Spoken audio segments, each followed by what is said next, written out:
자, 누가복음 8장 19절부터 25절 말씀입니다.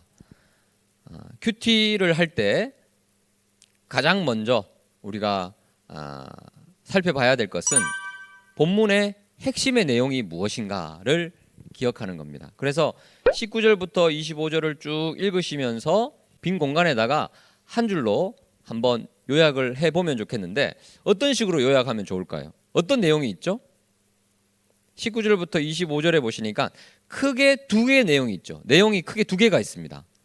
19절부터 몇 절까지가 전반부고 몇 절부터 25절까지가 후반부일까요? 네, 19절부터 21절 그렇죠. 네, 오늘 우리 저녁 예배 오신 분들은 다들 탁월하신 분 같아요. 네, 19절부터 21절까지가 전문맥이고 22절부터 25절까지는 또 좀 다른 내용이죠. 근데 전혀 다른 내용이 앞에 있는데 이게 연관이 있을까요? 없을까요? 분명히 연관이 있겠죠. 자, 19절부터 21절 내용을 한마디로 요약하면 어떤 내용입니까? 누가 찾아왔죠? 예수님의 어머니와 친동생들이 찾아왔어요. 그랬더니 예수님께 가까이 갑니까? 못 갑니까? 못 가요. 사람들이 많아서. 그래서 20절에 어떤 사람이 예수님께 알려줍니다. 당신의 어머니와 동생들이 당신을 보려고 밖에 서 있습니다. 이 말은 어떤 의미일까요? 어떤 뜻으로 전달했을까요? 오늘 본당에 사람들이 예를 들면 가득 찼어요. 가득 찼는데 이원호 목사님이 콘서트를 하고 있어요. 찬양을 부르고 막 하는데 사람들이 가득 차서 이원호 이러고 있는데 인산인해를 이루는데 저 뒤에서 이원호 목사님 부모님 누님이 다 오는 거예요. 그래서 알아봤어요. 그래서 이원호 목사님 가족이 왔어요. 그러면 어떻게 해야 됩니까? 이원호 목사님이 빨리 앞으로 모시라고. 여기 VIP석에 딱 지금 이거를 예상하고 있는 거예요. 그죠? 예수님이 여기 귀빈석이 있으니까 빨리 모시라고 해야 되는데 뭐라고 말씀하십니까? 21절 같이 읽습니다. 21절 시작. 예수께서 대답하여 이르시되 내 어머니와 내 동생들은 곧 하나님의 말씀을 듣고 행하는 이 사람들이라 하시니라. 예수님이 의외의 이야기를 하세요. 자, 그래서 19절부터 21절 내용을 한번 요약을 해보면 19절부터 21절 내용은 예수님의 가족이 찾아왔어요. 가족이 찾아왔지만 예수님은 이 가족이 진짜 내 가족이 아니고 누가 내 가족이라고요? 네, 말씀을 듣고 두 번째 행하는 사람입니까? 행하는 이 사람들입니까? 그렇죠. 행하는 이 사람들이다라고 얘기를 합니다. 자, 이게 이제 첫 번째 주제예요. 그러니까 이 본문만으로도 이 19, 20, 21절만으로도 큰 은혜가 될 수 있습니다. 우리가 큐티를 잘 하려면 뭘 잘해야 될까요? 질문을 잘해야 되죠. 자, 여러분 어떤 질문을 할 수 있을까요? 왜 예수님은 이렇게 말씀하셨을까? 가족들 섭섭하겠다. 그리고 가족들뿐만 아니라 이 말씀을 전해준 사람들도 좀 깜짝 놀랐을 것 같아요. 예수님은 육신의 가족보다 누구를 더 챙기십니까? 지금 하나님 말씀을 듣고 행하는 사람인데 그 사람들이 실제로 예수님 주변에 있었습니까? 없었습니까? 여기 보면 행하는 이 사람들이라고 말하면 아마 지칭했겠죠. 그 사람들이 있어요.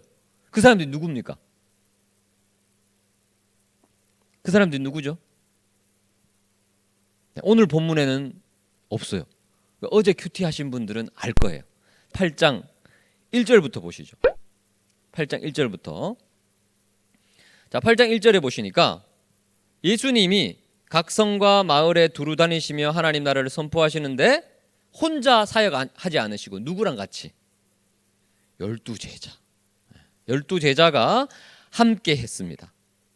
그들과 함께 사역을 열심히 했는데 열두 제자만 있는 게 아니에요. 2절에 보니까 누가 있어요? 어떤 여자들. 대표적인 자매님이 누구예요? 막달라 마리아. 그 유명한 과소비 하시는 자매님. 가게 가면 막달라 마리아라고 계속 웃으셔도 돼요. 밤이라서 제가 말씀드리는 거예요. 자, 유명한 막달라 출신의 마리아인데 7 귀신 들렸다가 예수님 때문에 고침받은, 얼마나 은혜가 많겠습니까? 감사하겠습니까? 그래서 예수님을 따라가고, 또 그 중에 이 비천한 분도 있었지만 또 누가 있었습니까? 3절에 헤롯 왕의 청지기 구사의 아내 요한나. 그러니까 조금 고위층이겠죠. 예, 왕의 관계자, 예, 아내니까, 그죠? 그리고 또 수산나, 그리고 다른 여인들이 많았어요. 그러니까 이분들은 어떤 일을 합니까? 그렇죠.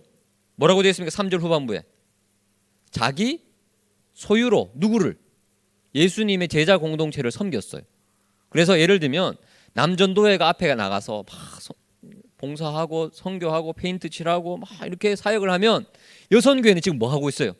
주방에서 음식 마련하고 또 청소하고, 정말 이렇게 아름다운 귀한 사역을 하는 거예요. 몇 명인지 모르겠어요. 최소 12명의 여성분들 함께 제자 공동체가 예수님의 그 3년 반의 공생의 기간을 잘 섬겼어요. 얼마나 잘 섬겼는지 몰라요. 자, 이들이 4절에 보시니까 섬겼는데, 4절에 각 동네 사람들이 예수님께 다 나왔는데 얼마나 많이 모였죠? 큰 무리, 예, 몇 명인지 모르겠지만 엄청난 큰 무리가 모여서 예수님께서 이제 비유로 설명하시는데, 우리가 잘 아는 말씀이에요. 5절에 보시니까 씨 뿌리는 비유죠. 자, 그래서 밭이, 어떤 밭이 있습니까? 땅이 몇 가지 땅이 있다고 되어 있죠? 4가지 땅이 있어요. 예, 4가지 땅 중에 좋은 땅에 떨어지면 100배로 결실하는데, 씨 뿌리는 비유만 설명을 하신 다음에 8절 후반부에 귀 있는 자는 들을지어다 라고 말해요. 여러분, 귀 없는 사람이 있습니까? 다 귀 있죠. 이 말씀은 어떤 말씀이에요? 귀 있는 자는 들으라. 이 말씀은 영적인 귀, 깨달을 사람은 깨달아야 된다, 이렇게 딱 말씀하고 비유를 끝내세요. 그러면 정말 깨닫고 싶은 사람, 하나님 말씀을 사모하는 사람, 은혜 받고 싶은 사람은 어떻게 할까요? 이 비유에 대해서 예수님께 묻겠죠. 그죠? 그래서 영적 갈급함이 있는 사람들은 수요 2부 예배가 딱 끝난 다음에 집에 안 가요. 목사님, 도저히 말씀이 이해가 안 됩니다. 시간 잠깐만 내주세요 하고 저에게 질문할 거예요. 그런 분들이 있습니다. 9절 같이 읽어볼까요? 8장 9절 시작. 제자들이 이 비유의 뜻을 물으니. 예. 누가 물었어요? 제자들이 물었어요. 제자들에게는 예수님 사역을 함께 동참하고 정말 예수님을 잘 따르는 이 순종, 말씀을 행하는 어떤 소중한 마음도 있었지만, 또 어떤 귀한 마음이 있었어요?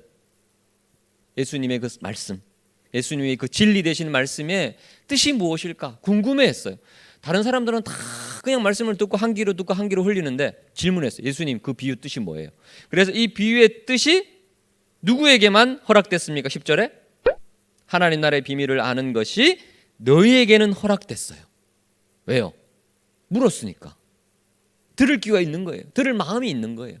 그래서 질문하니까 예수님이 비유를 설명을 해주시는데, 그러니까 이 비유, 이 신비는요, 누구나 알 수 있는 신비예요. 어떤 마음만 있으면, 들을 귀만 있으면, 사모하는 마음만 있으면 언제든지 마음문 열어서 주님의 진리를 깨달을 수 있는 그 진리라는 거죠. 자, 그래서 예수님이 풀어주세요. 첫 번째 땅은 어떤 땅입니까? 12절에 씨가 어디 뿌려져? 길가에. 그래서 마귀가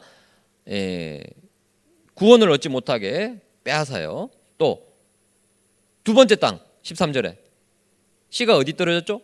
바위 위에. 그래서 시련 때문에 배반합니다. 그리고 14절에 또 어디 떨어집니까?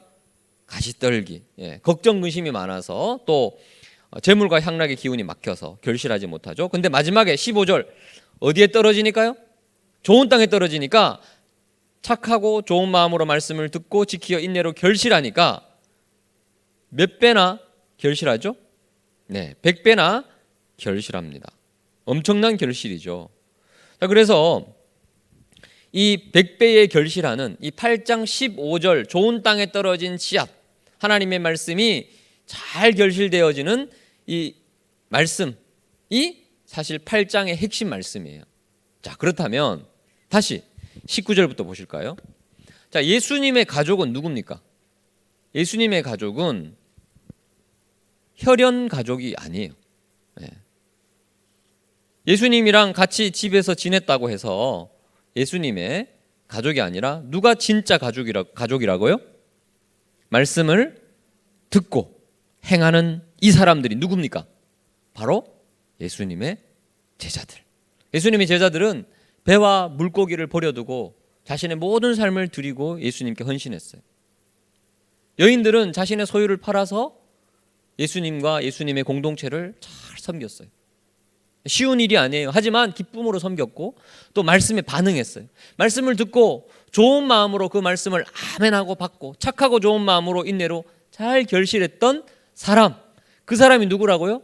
참된 내 가족, 내 동생들이다라고 말씀하시는 것입니다. 사모하는 마음을 가진 자들, 제자로 헌신된 자들, 영적으로 준비된 자들을 예수님은 참된 가족이다라고 말씀하십니다. 이것이 우리에게 얼마나 큰 위로가 되는지 몰라요.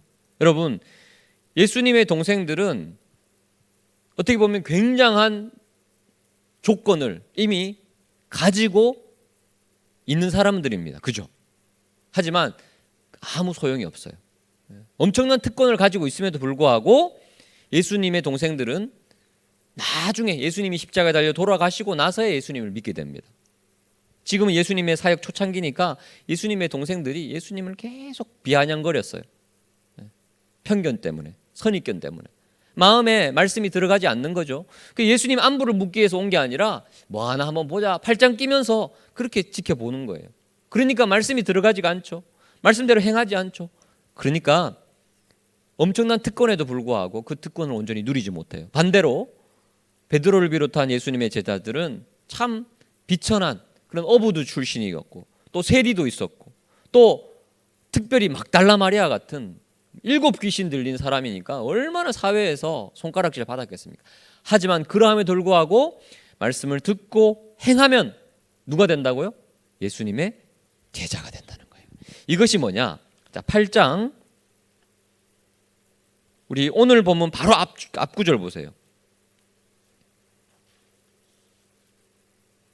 영적 빈익빈 부익부 현상을 예수님이 설명을 하시는데 18절 같이 읽어볼까요? 18절입니다. 시작. 그러므로 너희가 어떻게 들을까 스스로 삼가라. 누구든지 있는 자는 받겠고 없는 자는 그 있는 줄로 아는 것까지도 빼앗기리라. 자, 이 말씀은 어떤 말씀일까요? 있는 자는 받겠고, 자, 있는 자는 받는다는 뜻이 뭘까요? 지금 이 제자들 말씀을 듣고 행하는 이들은 점점 영적으로 더 빠르게 성장하고 빠르게 다 자랄 수 있다는 거예요. 사모하는 마음만 있으면 순식간에 훌쩍 자랄 수 있지만 반대로 누가복음에 계속 나오는 바리새인들과 서기관들 그리고 심지어 예수님의 동생들까지도 자신은 있는 줄로 알지만 영적으로 교만하고 마음을 닫아버리고 말씀대로 행하지 않는 그런 마음을 가지면 빼앗길 수밖에 없는, 빼앗긴다라기보다는 마음이 굳어지면요 은혜가 들어가지 못하기 때문에 영적으로 더 이상 자라날 수가 없어요. 결실할 수가 없어요. 하지만 사모하는 마음으로 겸손히 주님 앞에 가까이 가고 이 비유가 무엇입니까? 주님께 질문하고 기도로 나아가기만 하면 순식간에 100배로 자라납니다. 여러분 우리 주변에 그런 분들 있잖아요. 예수님 믿은 지 얼마 되지 않았어요. 그런데 정말 사모하는 마음으로 엎드리고 기도하고 말씀을 상고하고 묵상하면 한 1, 2년 지났는데 딱 보니까 나는 비교가 안 될 정도로 훌쩍 영적으로 자라난 분들이 있습니다. 반대로 신앙생활 수십 년을 하고 직분도 가지고 여러 가지 체험도 하고 그런 분들도 그 특권을 특권으로 여기지 못하고 말씀대로 살아가지 못하고 듣는 마음, 듣는 귀가 없을 때 어떻게 됩니까? 예, 있는 것도 빼앗길 수밖에 없는 영적인 빈곤을 경험하게 된다는 거죠. 예수님께서 이렇게 말씀하신 것은 무엇입니까? 18절에 스스로 삼가라. 어떻게 들을까? 스스로 삼가라. 우리가 말씀을 듣는 또 주님을 찾는 마음가짐이 어떤지를 우리가 점검해야 하겠죠. 자, 그렇다면 이게 이제 19절부터 21절 내용입니다. 우리가 큐티를 한다면 적용을 해야 되겠죠. 자, 어떻게 하면 적용할까요? 내 삶에. 내 마음의 상태는 어떨까? 이렇게 한번 좀 일기 적듯이 적으면 좋겠죠. 나는 정말 예수님의 가족일까? 예수님 나를 어떻게 생각하실까? 혹시 내 마음이 높아져 있질 않는가? 점검해보고 우리 제자들처럼 말씀을 듣고 말씀을 행하기만 하면 부족하더라도 주님께서 늘 자라게 하시고 또 안아주시고 인도해 주실 거라는 거죠. 예수님께서 그들이 내 가족이다 라고 말씀하실 때 그 표정을 한번 생각해 보십시오. 그리고 제자들 보고 말했겠죠. 이들이 내 가족이다. 이들이 내 어머니와 내 동생들이다. 이렇게 얘기를 하시면 모든 것 버리고 예수님을 따랐던 그 제자들 마음이 어떨까요? 얼마나 기뻤을까요? 얼마나 감사했을까요? 자, 그 다음에 이제 22절입니다. 22절 어떤 단어로 시작하죠? 하루는. 자, 하루는 이 말이 우연한 한 날일까요? 아니면 위에 있는 내용과 연관되는 날일까요? 위에 있는 내용과 분명히 연관이 있는 날이고 예수님은 전지전능하시기 때문에 아마 이 하루는 보통의 하루가 아닐 것입니다. 제자들에게 어떤 교훈을 주기 위한 하루라는 거죠. 자, 이 하루 제자들과 함께 어디에 오르시죠? 배에 오르세요. 예수님과 함께 배를 탔는데 예수님이 방향을 제시하십니다. 어디로 가자고요? 호수 저편으로 건너가자라고 해서 함께 나아갑니다. 그런데 예수님이 피곤하셨나 봐요. 23절에 행선할 때 예수님께서 잠이 드셨습니다. 그런데 그때 광풍이 호수로 내리칩니다. 배에 물이 가득하게 되어서 위태합니다. 제자들이 어떻게 반응하죠? 24절 같이 읽습니다. 시작. 제자들이 나와 깨워 이르되 주여 주여 우리가 죽겠나이다 한데 예수께서 잠을 깨사 바람과 물결을 꾸짖으시니 이에 그쳐 잔잔해지니라. 자, 특징적인 표현이 있죠. 이 큐티를 하실 때 항상 유념해서 봐야 될 거는 반복어가 나오면 이거 진짜 중요한 거예요. 자, 반복어가 나왔죠? 어떻게 나왔죠? 주여 주여. 이 제자들의 급한 마음. 그리고 뭐라고 말합니까? 주님 살려주세요라고 하면 좀 점잖은데 뭐라고 말합니까? 죽겠다는 거예요. 우리가 자주 쓰는 말이죠. 죽겠다. 주여 주여 우리가 죽겠습니다 라고 외치는 거예요. 예수님 잠을 깨우는 거예요. 예수님께서 제자들의 호들갑 때문에 잠을 깨십니다. 그리고 어떻게 하시죠? 바람과 물결을 꾸짖으니 잔잔해집니다. 근데 여기서 끝나면 되는데 야 제자들아 그래 나 잘 깨웠어. 어휴 빨리 안 깨웠으면 우리 배 큰일 날 뻔했네 라고 안 하시고 제자들을 칭찬하십니까? 책망하십니까? 네, 책망하세요. 어떻게 책망하시죠? 너희 믿음이 어디 있느냐라고 그래요. 너희 믿음이. 이건 분명히 책망이잖아요. 너희 믿음이 어디 있느냐. 믿음을 강조합니다. 왜 예수님께서 너희 믿음이 어디 있느냐라고 책망하실까요? 큐티할 때 이제 이 질문이 들어가야 되는 거죠. 왜 예수님이 제자들을 책망하셨을까요?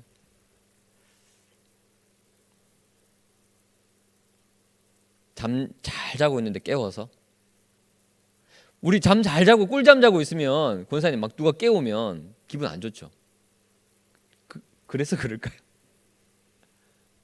그러면 잘 자고 있는데 왜 깨웠느냐 이렇게 하셔야 되겠죠.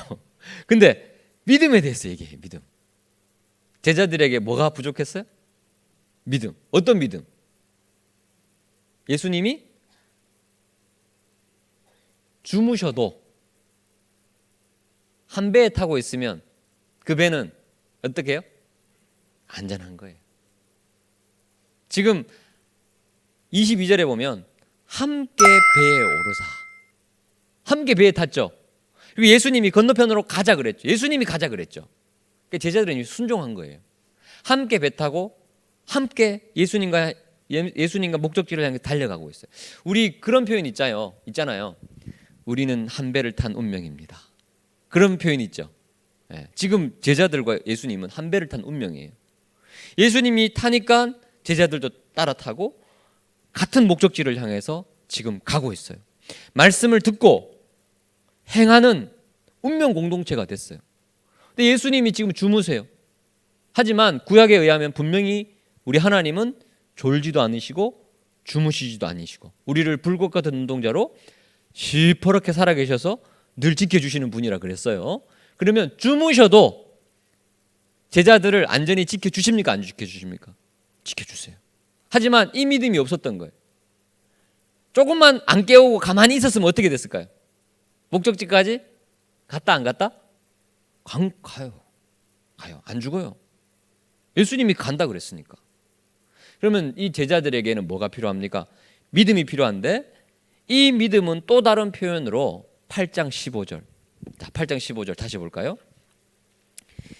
제자들이 좋은 땅에 떨어진 씨앗과 같은 인생을 살아가고 있는데 착하고 좋은 마음으로 말씀을 듣고 지키는 것까지는 잘했는데 그 다음에 뭐가 필요해요? 인내로 결실하는 게 필요해요. 이 마지막 단계, 마지막 단추를 탁 꽂아놔야 돼요. 이때 인내가 필요한 거예요. 호들갑 피우는 것이 아니라 우리 인생에 험한 파도와 같은 고난이 닥쳐올 때 우리가 불안해져요. 진짜 내가 잘하고 있는 게 맞을까? 내가 정말 안전할까? 주님이 나를 정말 지켜주실까? 평안할 때는 지켜주시는 것 같아요. 근데 너무 힘들고 어려우면 지켜주실까? 너무 놀라서 믿음을 잃어버릴 수 있다는 거죠. 그때 우리에게 필요한 건 뭐라고요? 인내. 끝까지 참고 믿음으로 항해하면 예수님이 내 인생의 배에 지금 타고 계시기 때문에 비록 예수님이 주무시는 것 같이 느껴지고 내가 지금 이렇게 겁나고 두려운데 예수님이 나의 이 마음을 모르시는 것 같아도 예수님을 내 마음에 모신다면 그리고 내가 예수님의 가족이라면 우리 예수님이 가족 책임져 주십니다. 여러분 우리 가족의 특징이 뭐예요? 상호 책임이에요. 가족 우리 만약에 동생, 언니, 오빠, 부모님, 자녀 어디 아프다? 그러면 뭐 내가 빨리 가서 약국에서 약 사가지고 와요. 들쳐 업고 가야죠. 여러분 가족의 특징이 뭐예요? 가족 끝까지 책임져 주는 거예요. 예수님이 방금 전에 말했어요.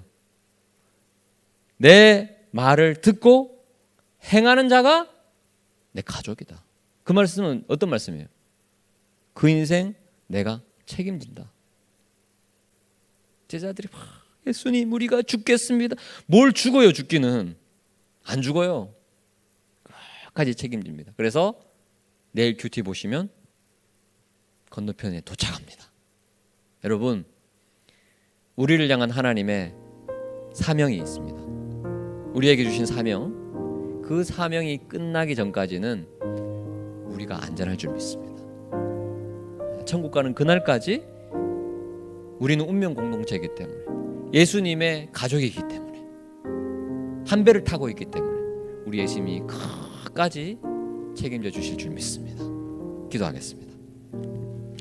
고마우신 하나님 은혜를 감사합니다. 오늘 누가복음 8장 말씀을 통해서 하나님께서 우리를 책임져 주시는 가족이 되어 주시고 또 한 배를 탄 공동체로 끝까지 우리의 인생을 책임져 주시고 인도하시고 붙잡아 주심을 배웠습니다. 하나님 이 약속의 말씀을 마음에 안고 믿음으로 날마다 감사함과 감격 가운데 항해할 수 있도록 우리 인생을 붙잡아 주옵소서. 믿음을 더해 주시고 인내하여서 100배로 결실하는 열매 맺는 인생 될 수 있도록 도와 주옵소서. 감사를 드리며 예수 그리스도 이름으로 기도하옵나이다.